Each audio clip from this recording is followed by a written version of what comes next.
At my husband's will reading, my son shouted at me, "You were just a phase in his life. You have no right to anything." At the end, the lawyer opened a sealed envelope. And what happened next shocked everyone. Subscribe to the channel for more stories like this, and comment the city you're watching from. I never imagined that 40 years of marriage could be reduced to a single sentence. Harold's funeral had been 3 days ago, and I was still wearing black when I walked into the mahogany-paneled office of Morrison & Associates.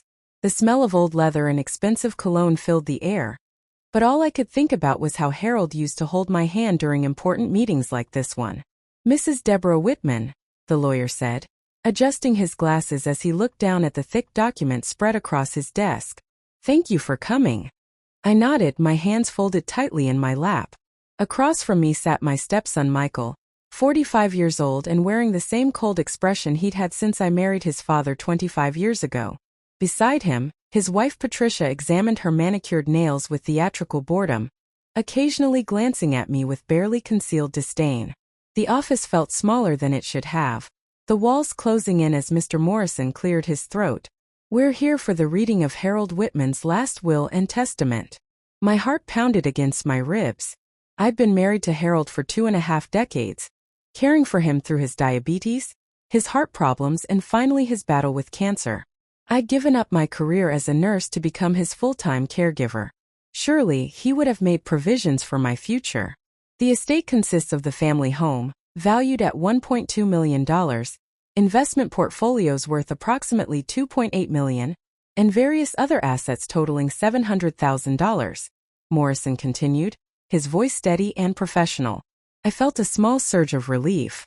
Harold had done well for himself, and there would be enough to ensure I could live comfortably for the rest of my life. Harold Frederick Whitman leaves his entire estate to his son, Michael James Whitman. The words hit me like a physical blow. I blinked, certain I'd misheard. "I'm sorry, could you repeat that?" Morrison's face showed the slightest hint of discomfort. "The entire estate goes to Michael, with the stipulation that he will provide appropriate care and housing for Deborah Whitman for the remainder of her natural life." Michael leaned back in his chair, a satisfied smirk spreading across his face. "Well, that settles that." Patricia let out a small laugh, covering her mouth with her hand in mock embarrassment. "Oh my, this is awkward." My mouth felt dry as cotton. "But Harold and I discussed our future. He always said I'd be taken care of. He promised me." "Promises don't mean much when they're not in writing, do they?"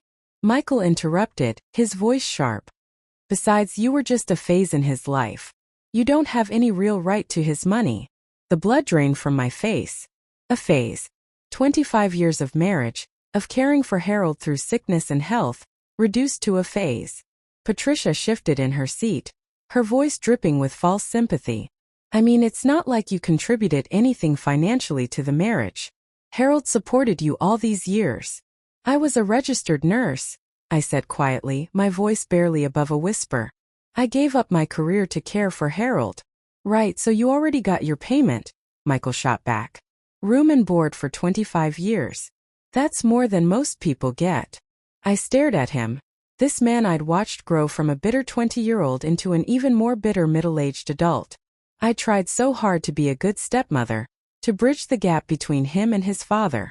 I'd cooked his favorite meals when he visited, remembered his birthday when Harold forgot, and bit my tongue when he made cruel comments about me being a gold digger. Mr. Morrison cleared his throat again, clearly uncomfortable with the direction the conversation had taken. "There is one more item." He reached into a manila envelope and pulled out a smaller, sealed envelope. "Harold specifically requested that this be given to you, Mrs. Whitman, and that it not be opened until you're alone." He slid the cream-colored envelope across the desk to me. My name was written on it in Harold's shaky handwriting, the letters uneven from the tremor he'd developed in his final months. Michael's eyes narrowed. "What's that about?" "I'm not privy to the contents," Morrison replied. "Your father simply requested that I deliver it to Mrs. Whitman at the conclusion of this meeting." Patricia leaned forward, her curiosity obvious. "Well, open it. We're all family here."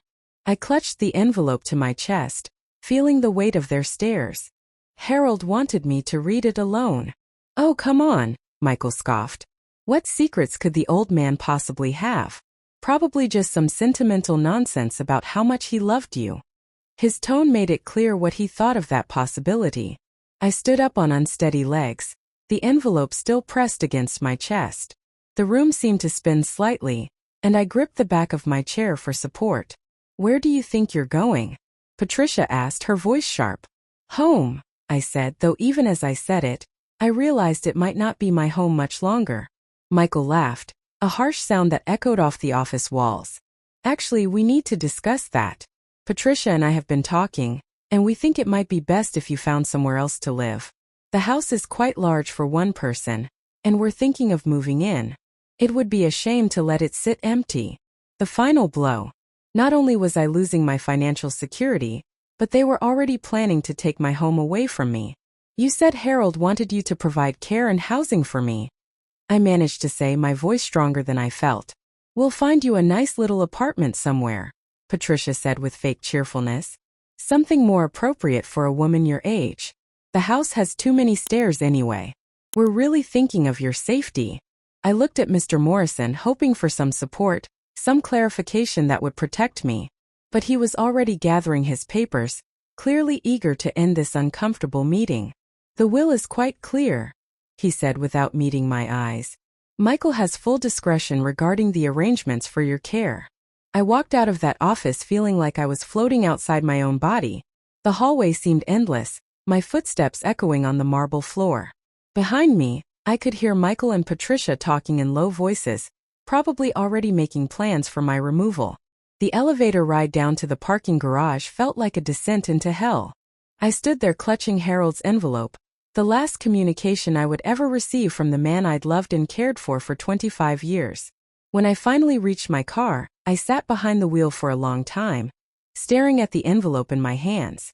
The paper was expensive, the kind Harold used for important documents. My name was written in blue ink, pressed deep into the paper with the intensity of someone who had something important to say. But I couldn't bring myself to open it. Not yet. Whatever Harold had wanted to tell me, whatever explanation or apology or final goodbye waited inside, I wasn't ready to face it. As I drove home through the late afternoon traffic, I kept replaying Michael's words in my head. "You were just a phase in his life."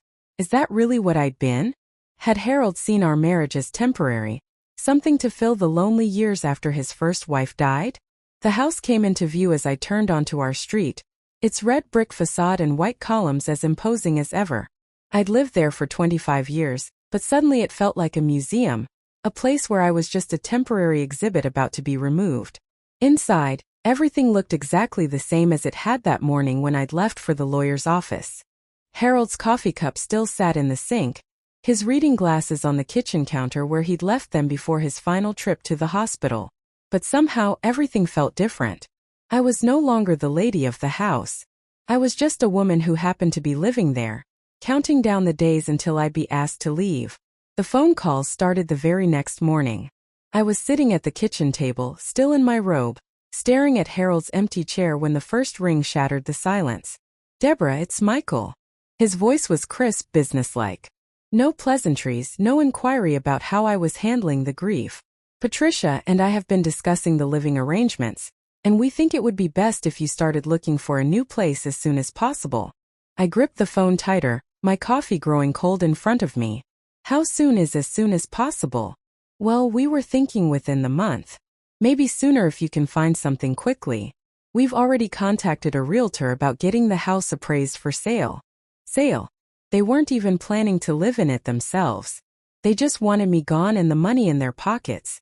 "Michael, this has been my home for 25 years. All of my memories with your father are here. Look, I get that it's sentimental and all, but let's be practical. You can't afford to maintain a place this size on whatever social security you're getting. A nice little one-bedroom apartment would be much more reasonable."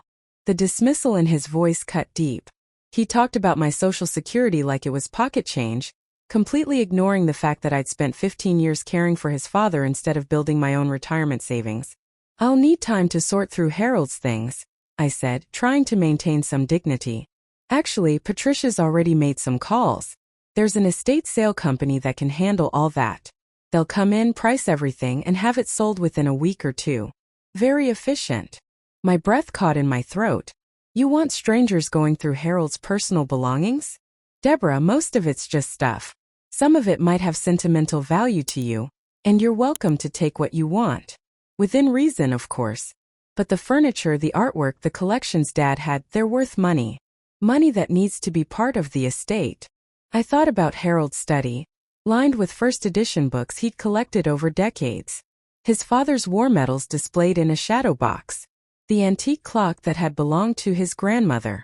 All of it reduced to price tags and strangers pawing through his memories. I understand, I said, though I didn't understand anything anymore. Great. Oh, and Deborah?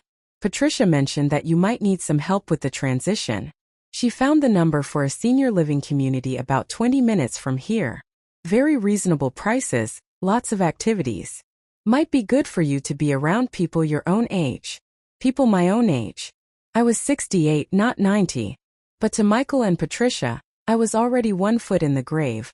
A burden to be shuffled off to some institutional setting where I wouldn't be their problem anymore.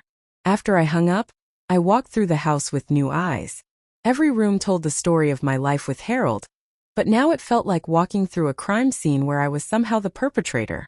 In the living room, I ran my fingers along the piano bench where I used to sit and play for Harold in the evenings. He'd request the same songs over and over. The Way You Look Tonight, Moonlight Serenade. Pieces from an era that reminded him of his youth.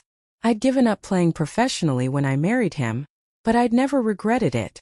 The joy on his face when I played was worth more than any concert hall applause. Now the piano would probably be sold to some stranger, who might not even appreciate the subtle wear marks on the keys where my fingers had found their home.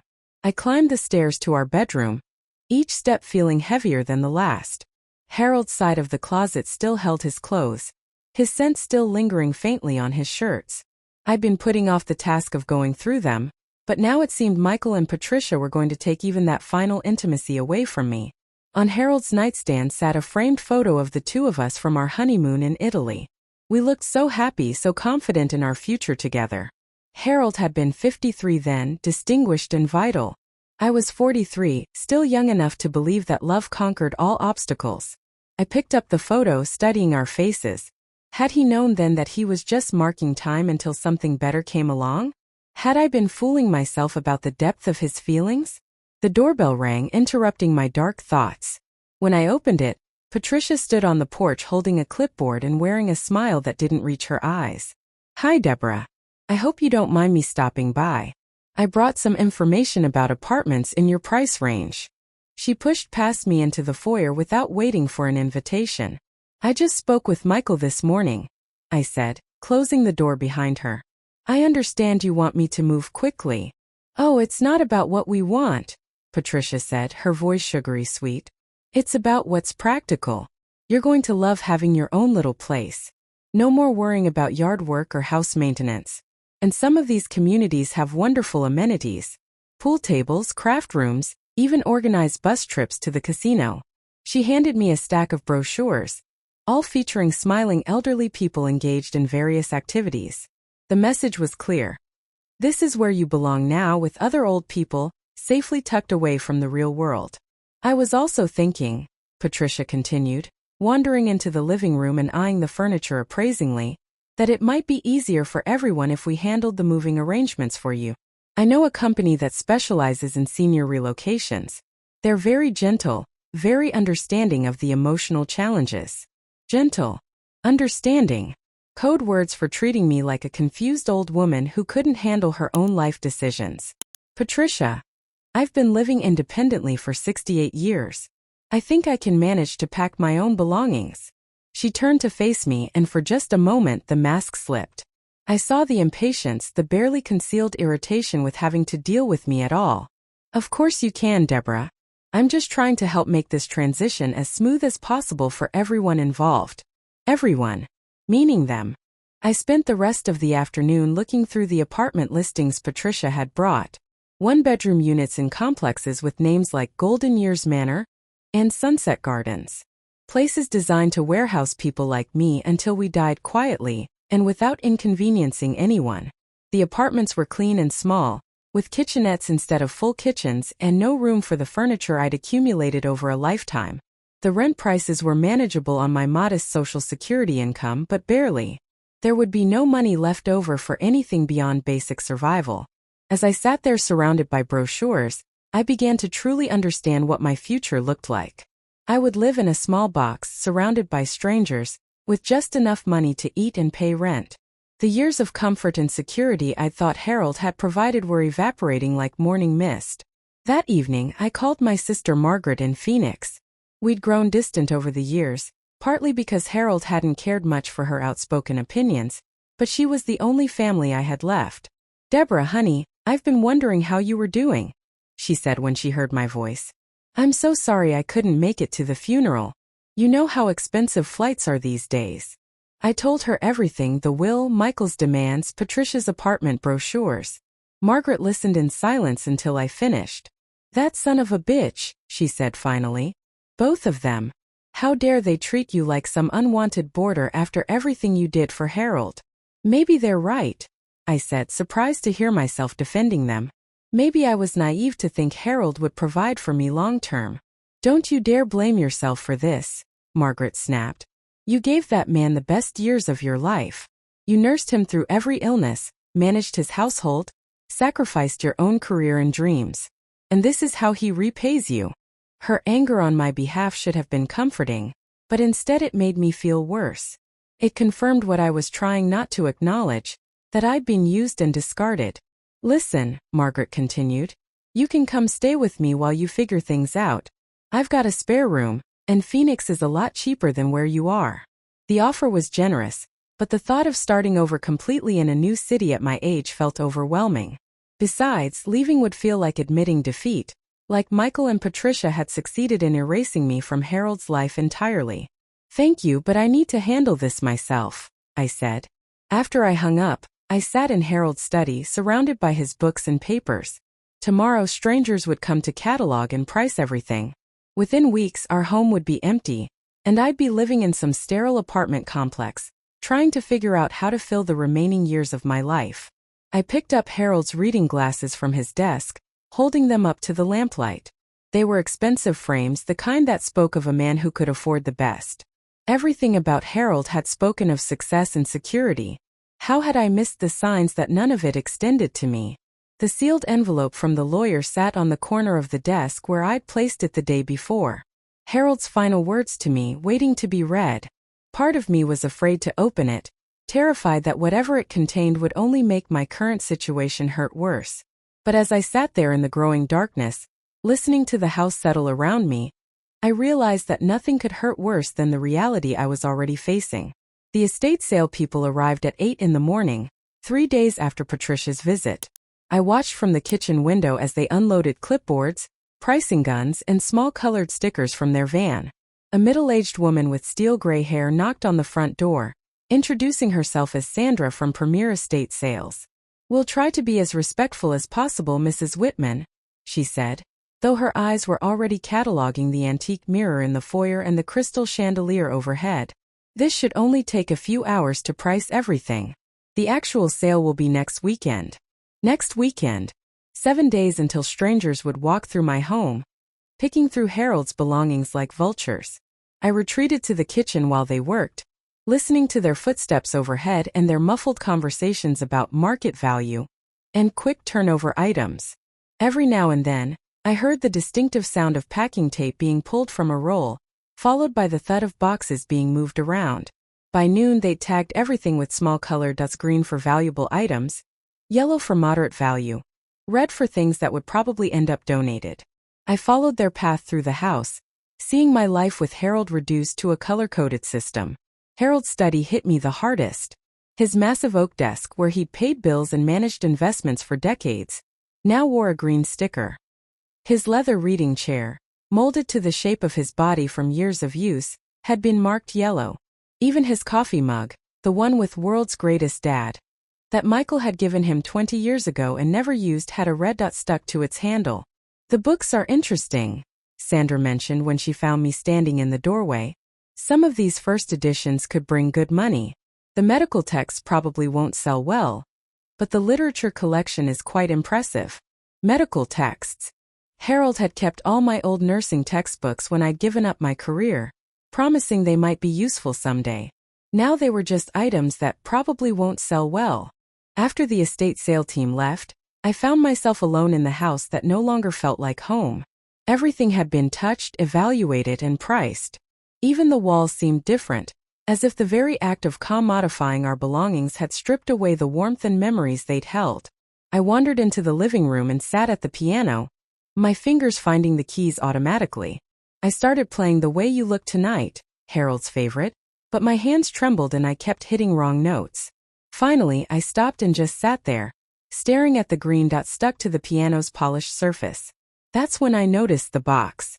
It was sitting on the coffee table. A simple cardboard box that hadn't been there when the estate sale people arrived. A note was taped to the top in Sandra's handwriting. Found this in the back of the bedroom closet. Thought you might want to go through it personally before we include it in the sale. My heart started beating faster as I lifted the lid. Inside were dozens of letters, cards, and photographs, all mixed together like someone had dumped out a drawer in a hurry. I recognized Harold's handwriting on several envelopes, and my own on others. The first thing I pulled out was a Valentine's Day card I'd given Harold in our 3rd year of marriage. I remembered buying it, remembered the care I'd taken in choosing just the right words to express how much he meant to me.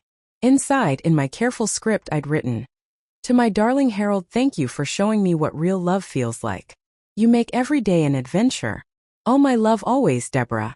But what stopped me cold was what Harold had written underneath my message in his cramped handwriting. "Deborah, you saved my life in every way a person can be saved. I promise you'll never have to worry about the future.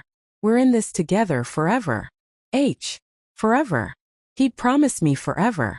My hands shaking, I pulled out more items. A birthday card from me to Harold from 10 years ago.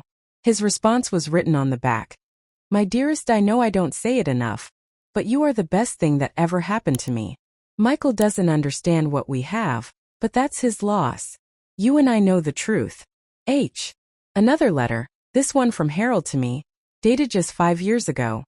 "My darling wife, I've been thinking about our future, and want you to know that I've made arrangements to ensure you'll be comfortable for the rest of your life. You've given up so much for me, and I want to make sure you never regret it. Trust me when I say everything will be taken care of. Your devoted husband, Harold." I sat there surrounded by evidence of a love I'd thought was real, promises that Harold had made again and again over the years. How could the man who'd written these letters leave me with nothing? How could he promise me security and then abandon me to Michael's mercy? Unless he hadn't.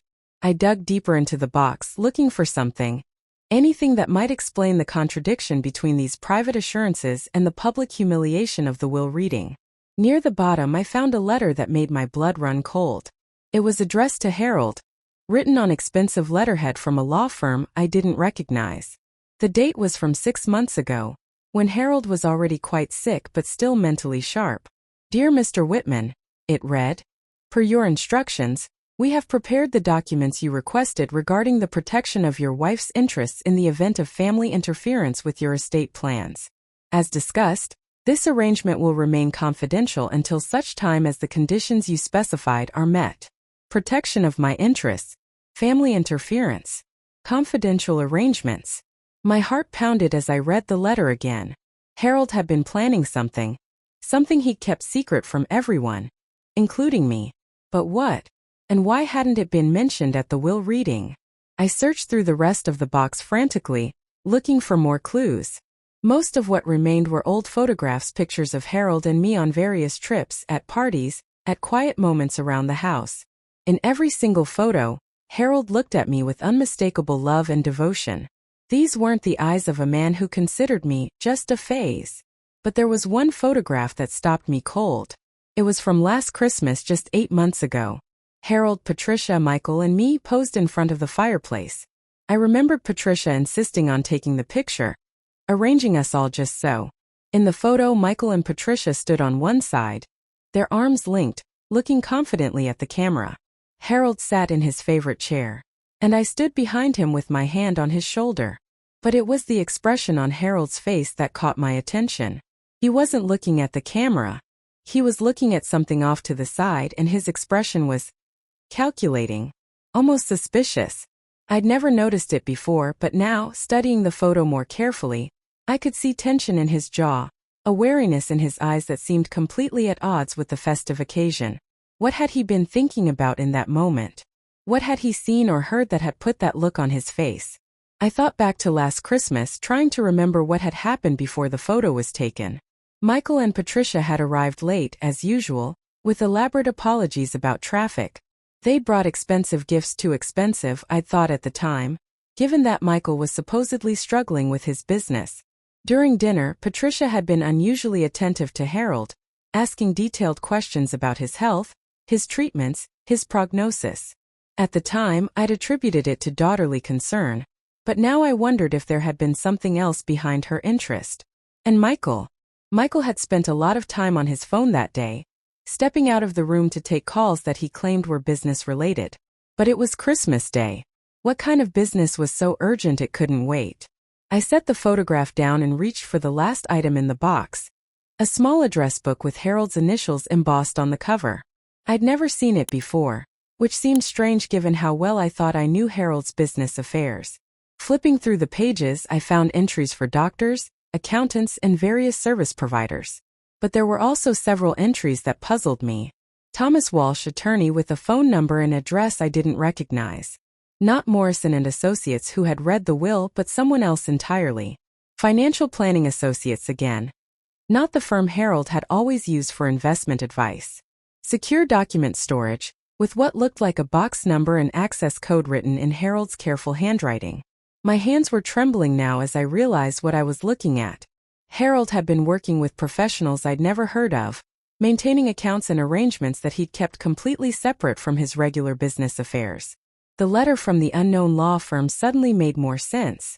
Harold had been planning something, and he'd gone to great lengths to keep it secret from everyone, including me. But why the secrecy? If he'd wanted to provide for me, why not just change his will openly?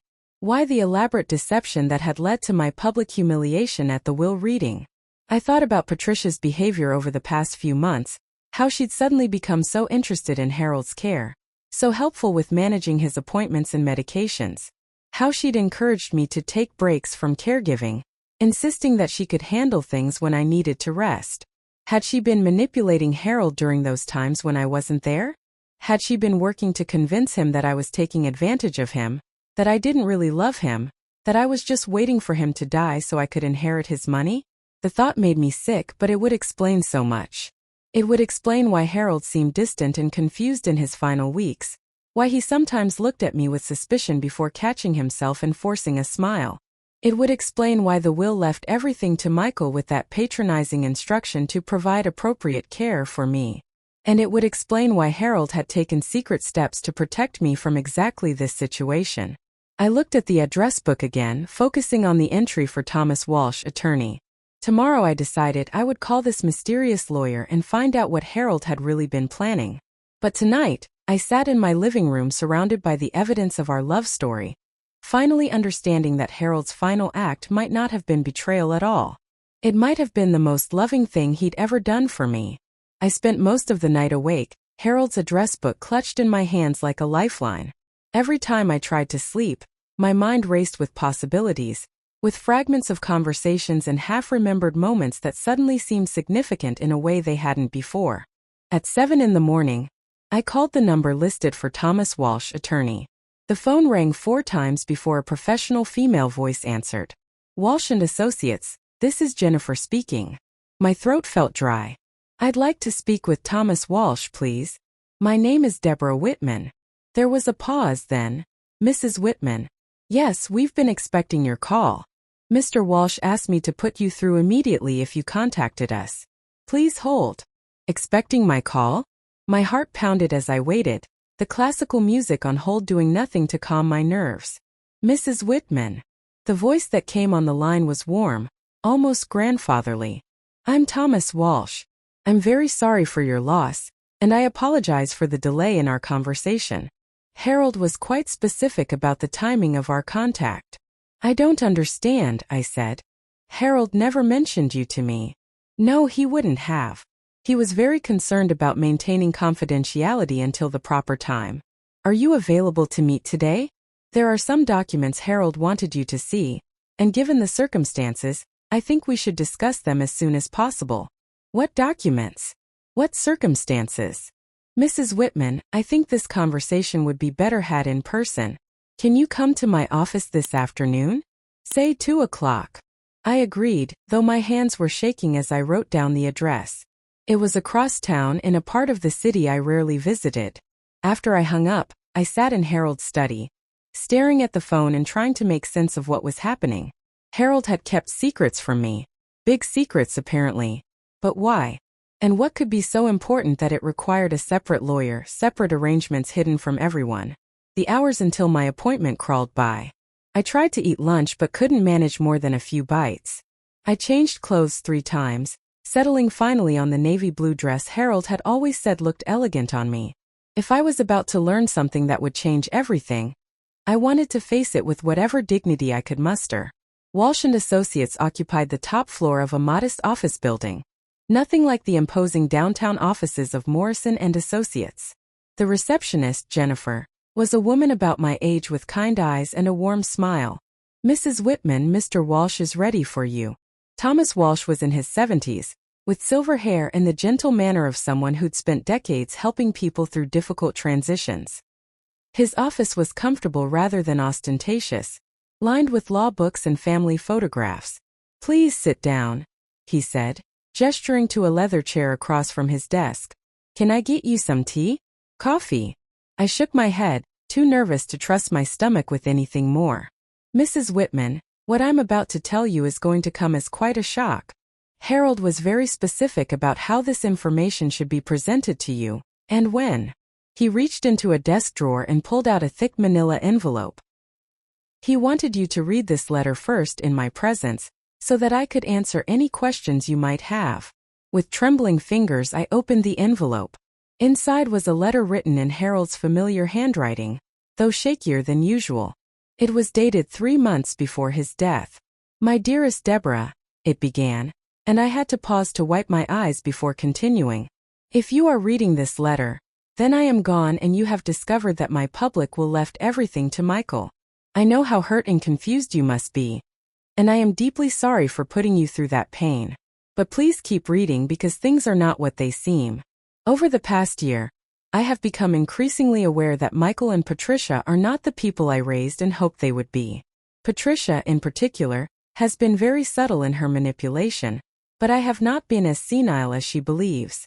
I have heard the things she says about you when she thinks I'm sleeping. I have seen the way she calculates the value of everything in our home.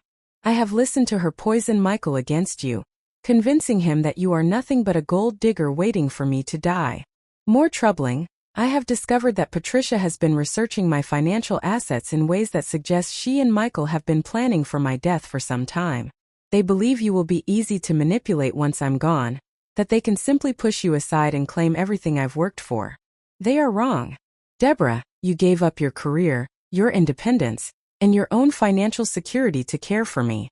You have loved me unconditionally through sickness and health, and you have asked for nothing in return except my love. You deserve so much more than I could ever give you, but I have tried to ensure that you will be secure and comfortable for the rest of your life. The will that Morrison read to you is real, but it is not complete. I have spent the last 2 years working with Thomas Walsh to create arrangements that will protect you from Michael and Patricia's greed, while also exposing their true characters. I wanted them to show you exactly who they really are before you learned the truth about what I've actually left for you. Everything you heard at that will reading was meant to give Michael and Patricia enough rope to hang themselves. I suspect they are already making plans to remove you from the house, to take control of assets they believe are theirs. Let them. Their actions over the next few weeks will prove to everyone what kind of people they truly are. Thomas has all the documents you need to understand the full scope of what I've arranged for you. Please trust him as you have always trusted me. And please forgive me for the pain I've caused you in order to protect you. You are not a phase in my life, my darling. You are the love of my life, and everything I've done has been to ensure that Michael and Patricia can never take that away from you. All my love, always and forever. Harold. I read the letter twice before looking up at Thomas Walsh, who had been watching me quietly throughout. I don't understand, I said, my voice barely above a whisper. What arrangements? What did Harold actually leave for me? Thomas smiled, the first genuine smile I'd seen from anyone in days. Mrs. Whitman, your husband was a very clever man. And a very generous one. He opened a thick file folder on his desk. Let me explain what Harold actually set up for you. He pulled out the first document, a bank statement with my name on it.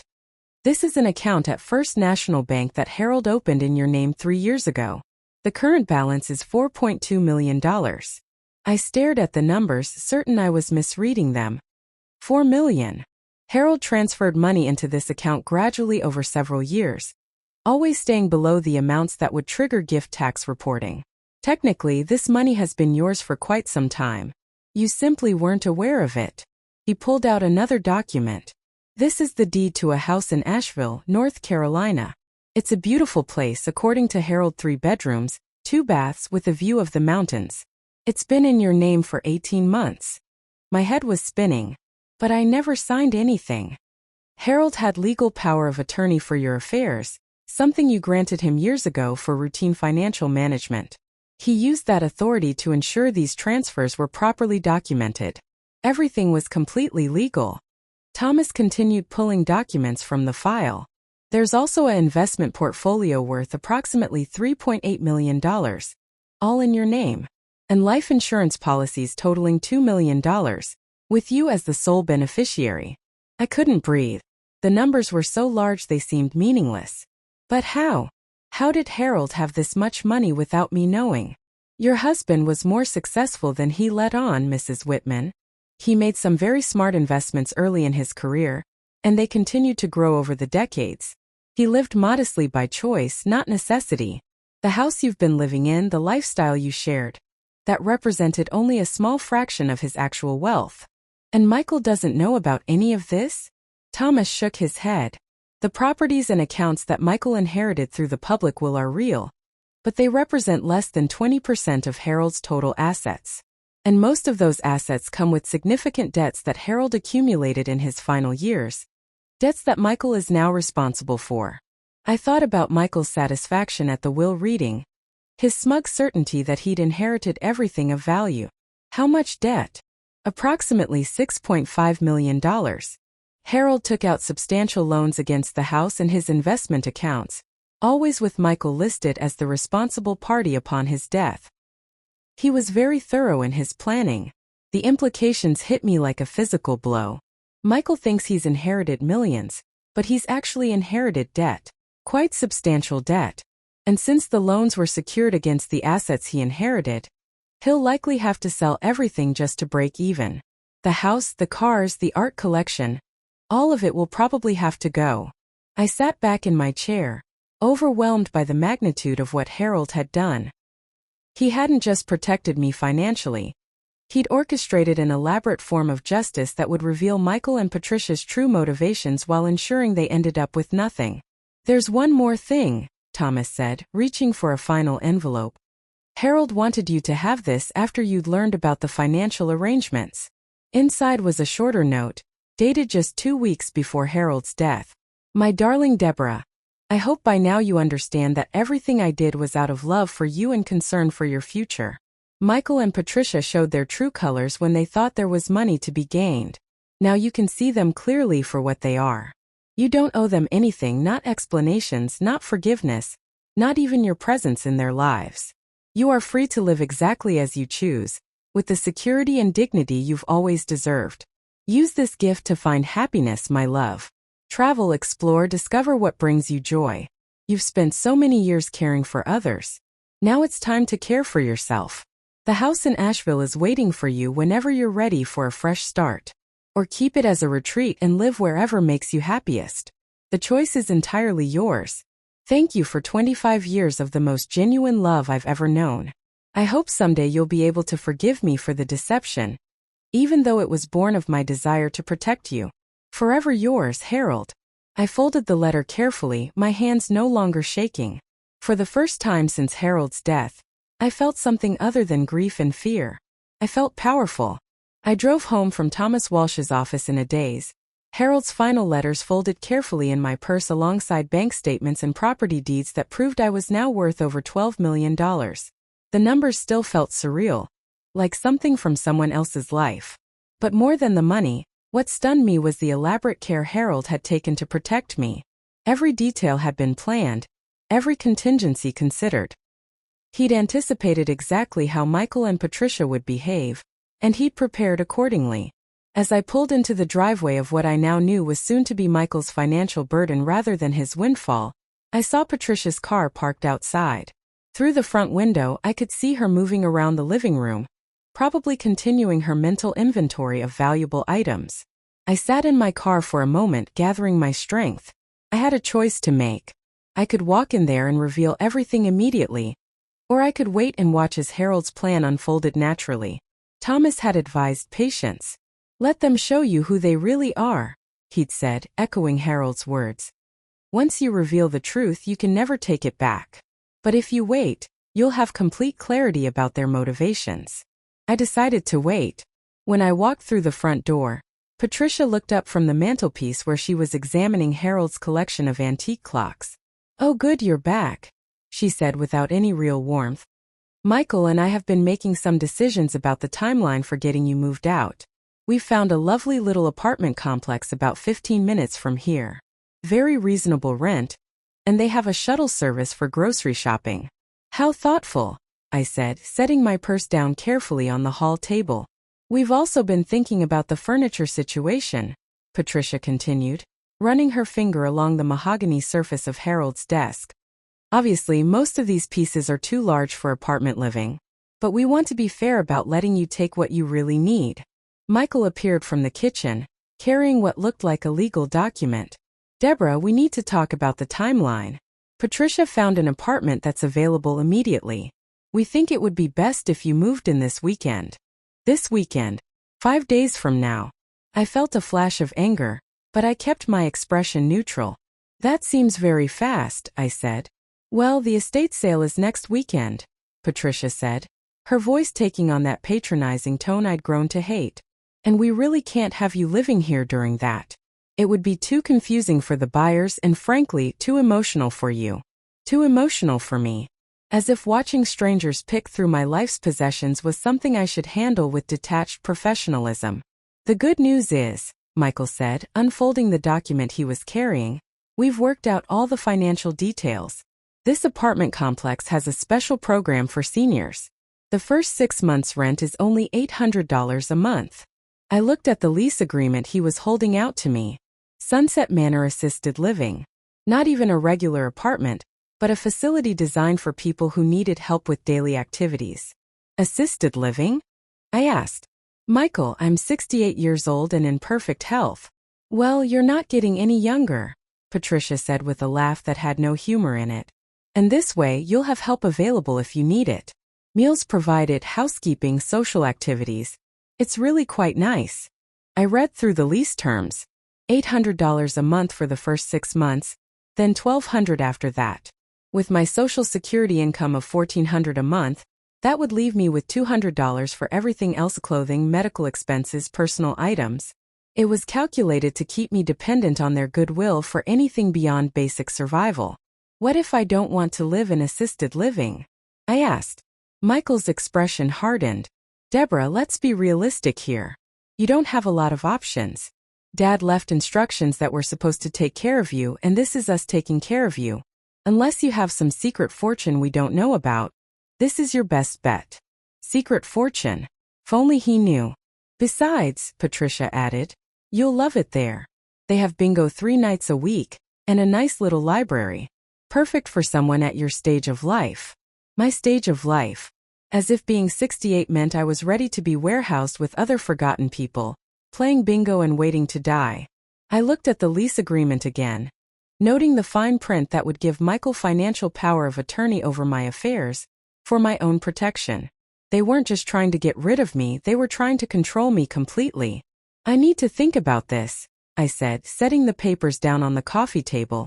"There's really nothing to think about," Michael said, his patience clearly wearing thin. "This is what's happening, Deborah. The apartment is available now, the moving company can pack you up this weekend, and you'll be all settled in before the estate sale. And if I refuse?" The question hung in the air for a moment.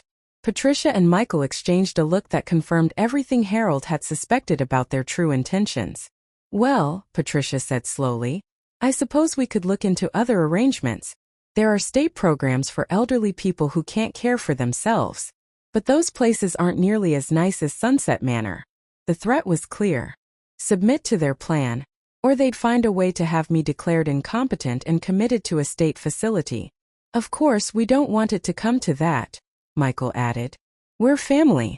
We want what's best for you. I stood up, my decision made. Not about the apartment. I had no intention of living anywhere they chose for me. But about how long I was willing to let this charade continue. I need some air, I said. I'm going for a walk. Patricia glanced at her watch. Well, don't be too long. We have an appointment with the moving company at 4 o'clock. I walked out of the house without responding, my purse clutched tightly against my side. The papers from Thomas Walsh felt like they were burning a hole through the leather, but I wasn't ready to use them yet. Instead, I drove to the small park where Harold and I used to walk on Sunday afternoons. It was quiet there, peaceful, with a bench overlooking a small pond where ducks gathered to beg for breadcrumbs.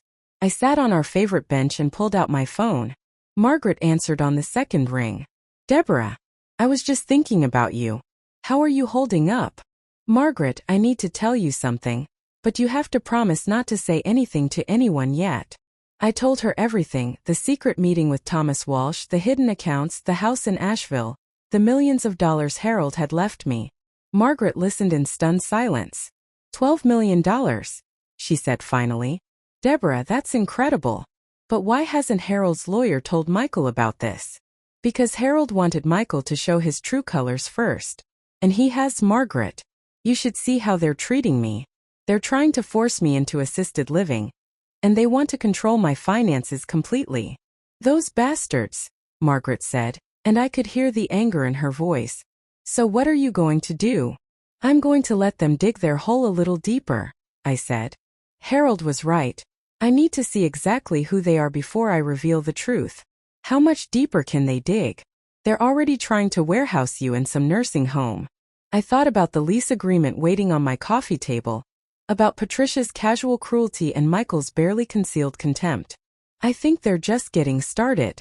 When I returned to the house an hour later, I found Michael and Patricia in the living room with a woman I didn't recognize.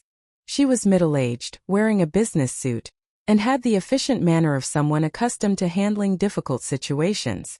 Deborah, this is Janet Morrison from Sunset Manor, Patricia said, standing up as I entered.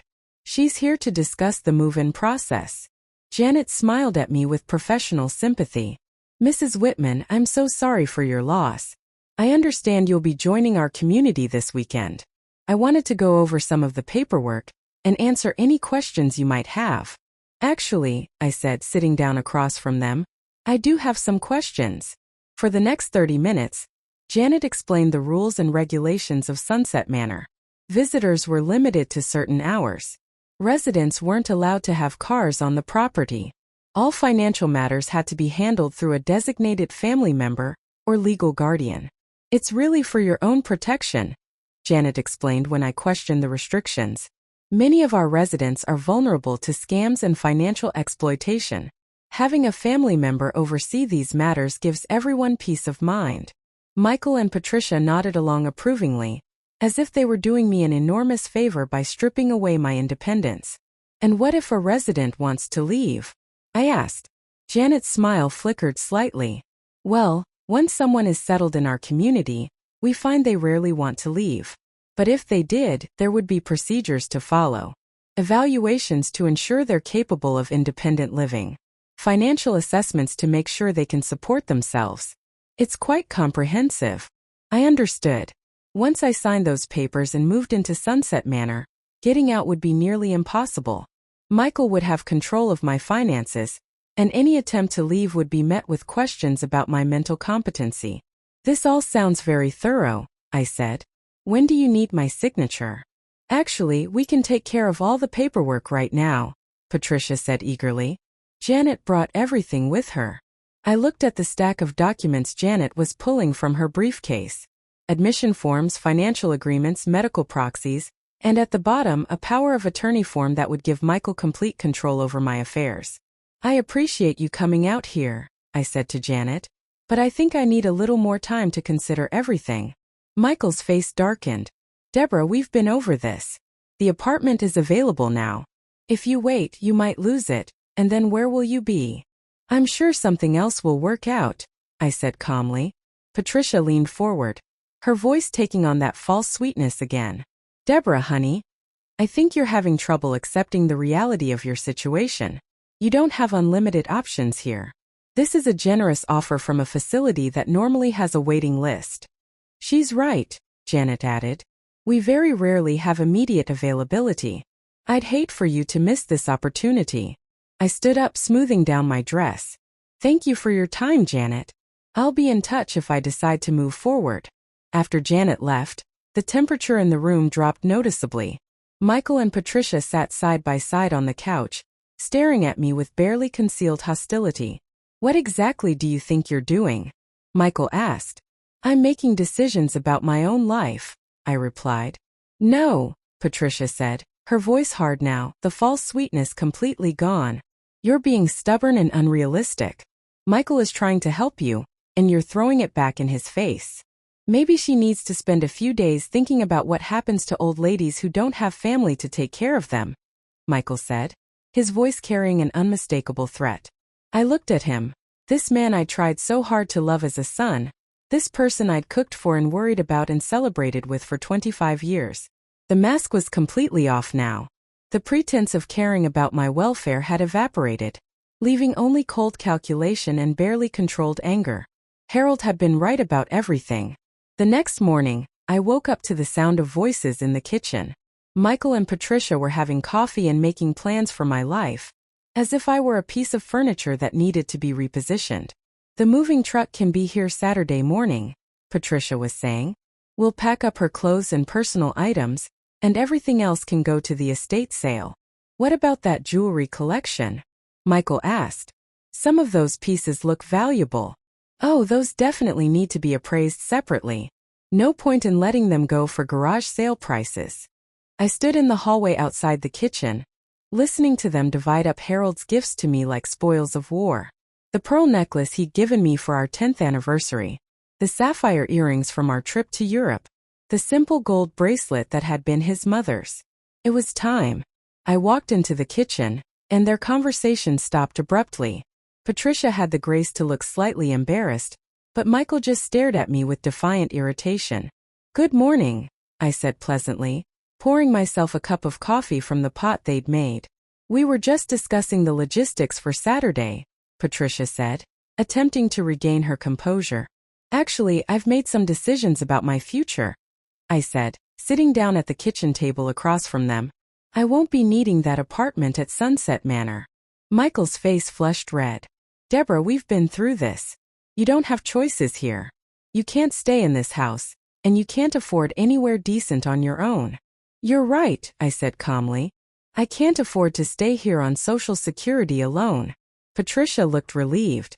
So you'll sign the papers for Sunset Manor? No, I said, taking a sip of my coffee. I'll be moving to North Carolina. The silence that followed was deafening. Michael and Patricia stared at me as if I'd announced I was moving to Mars. North Carolina? Michael said finally.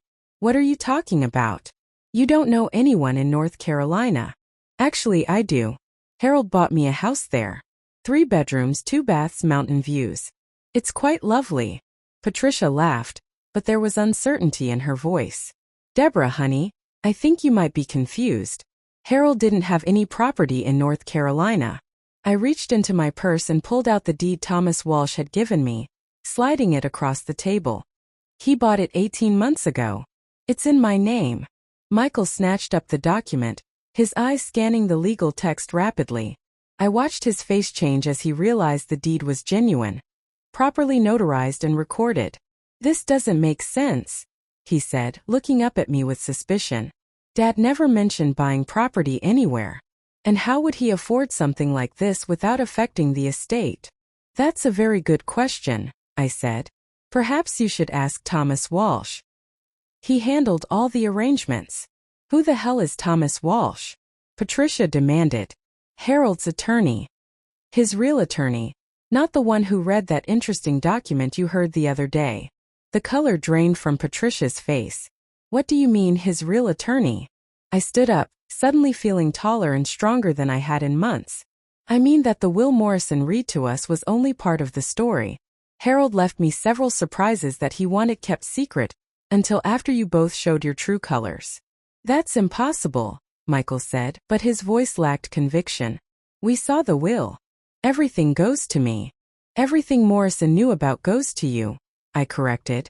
But Harold was much cleverer than either of you gave him credit for. He knew exactly what kind of people you are, and he planned accordingly. I walked to the kitchen counter and picked up my purse, pulling out the bank statements Thomas had given me. I set them down in front of Michael and Patricia without a word. Michael picked up the first statement, his hands trembling slightly. For $0.2 million, he read aloud, his voice barely above a whisper. That's just one account, I said pleasantly. There are others. Patricia grabbed the second statement. This says Deborah Whitman, account holder. But this has to be fake. Harold couldn't have hidden this much money. Harold was worth considerably more than either of you realized, I said. The lifestyle we lived represented only a small fraction of his actual wealth. He preferred to live modestly, but he invested very wisely over the years. Michael was frantically shuffling through the bank statements, his face growing paler with each page. This can't be legal. Dad was sick. He wasn't thinking clearly. Anyone could have manipulated him into signing these documents. Actually, these accounts were established over several years, while Harold was in perfect health. Thomas Walsh will be happy to provide you with all the documentation proving Harold's mental competency at the time each transfer was made. I walked to the window, looking out at the garden Harold and I had planted together. There's one more thing you should know. The assets you inherited through Morrison? They come with some significant debts that Harold accumulated in his final years. What debts? Patricia asked, her voice sharp with panic. Approximately $6.5 million, secured against the house and Harold's investment accounts. Harold was very thorough in his planning. The silence that followed was broken only by the sound of papers rustling as Michael frantically searched through the bank statements as if he could find some mistake, some loophole that would restore his expectations. This means... Patricia started then stopped, unable to finish the sentence. This means, I said, turning back to face them, that you'll need to sell everything Harold left you just to pay off the debts. The house, the cars, the art collection, all of it. Michael's face had gone from red to white to a strange grayish color. You knew about this yesterday. When we were planning your move to Sunset Manor, you knew you were a millionaire. I did. And you let us. Patricia's voice trailed off as the full implications hit her. I let you show me exactly who you are, I said. Harold suspected, but he wanted to be absolutely certain before he revealed his plans. You've both exceeded even his worst expectations. Patricia stood up abruptly, her chair scraping against the kitchen floor. This is fraud. We'll contest this. No court will allow a dying man to hide millions of dollars from his rightful heir. You're welcome to try, I said. Thomas Walsh anticipated that possibility.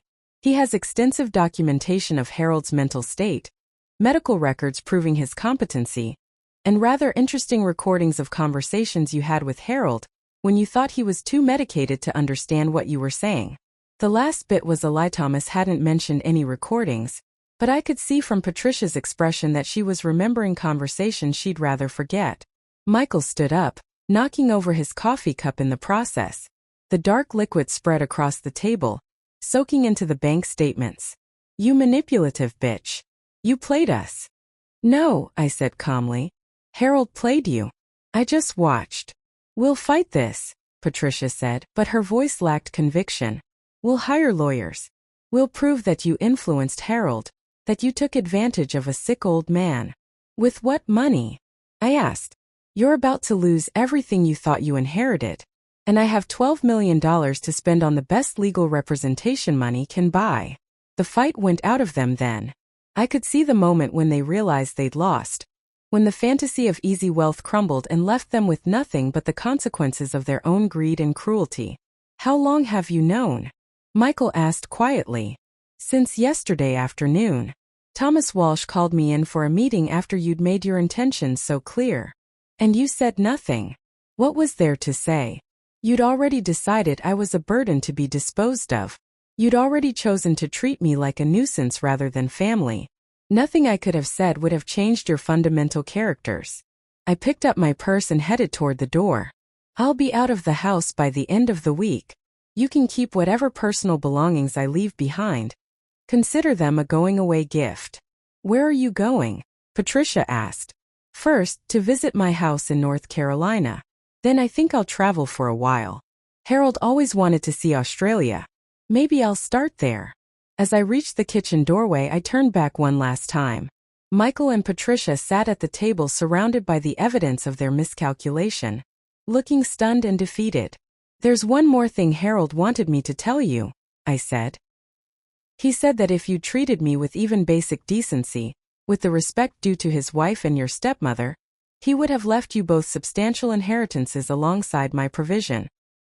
He'd planned to give you each enough money to be comfortable for life. Michael looked up sharply. What do you mean? I mean that your greed cost you everything.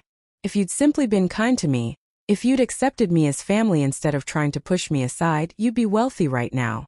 Instead, you'll spend the next several years working to pay off Harold's debts.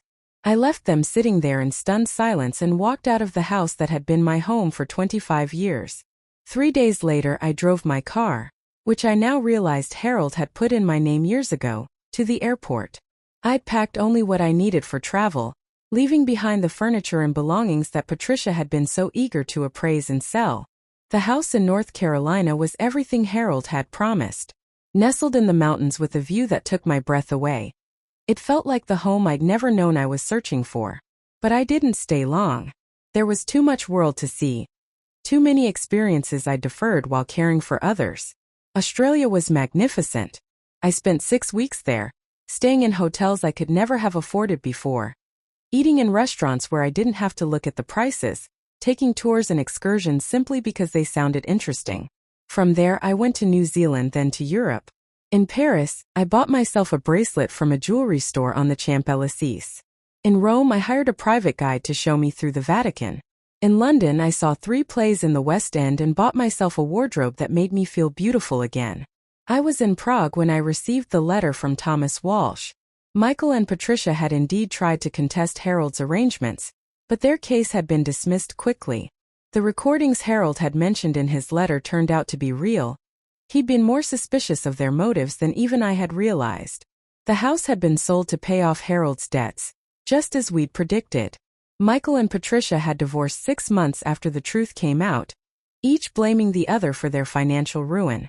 Michael was now working as a car salesman in a different city, and Patricia had moved back in with her elderly mother. I felt no satisfaction in their downfall, only a quiet sense of justice. They'd gotten exactly what their characters had earned them. I returned to North Carolina a year later, tanned and confident and completely transformed. The woman who'd been dismissed as a burden, who'd been scheduled for warehousing in an assisted living facility, was gone. In her place was someone who knew her own worth. I furnished my mountain house with care, filling it with beautiful things that brought me joy rather than impressing anyone else. I planted a garden, learned to paint watercolors, and volunteered at the local hospital, using my nursing background to help train new caregivers. Sometimes, in the evenings, I sit on my porch watching the sunset paint the mountains in brilliant colors, and I think about Harold. I understand now why he felt he had to deceive me along with everyone else. If I'd known about the money from the beginning, I might have tried to change Michael and Patricia's behavior, might have worked to preserve family relationships that were already poisoned beyond saving. Instead, Harold gave me something more valuable than money. He gave me the truth about the people around me, and the freedom to choose my own path forward. I never did forgive Michael and Patricia, but I didn't need to. Forgiveness would have been for their benefit, not mine. Instead, I simply let them fade from my life like a bad dream upon waking. The last laugh, as it turned out, belonged to Harold and me.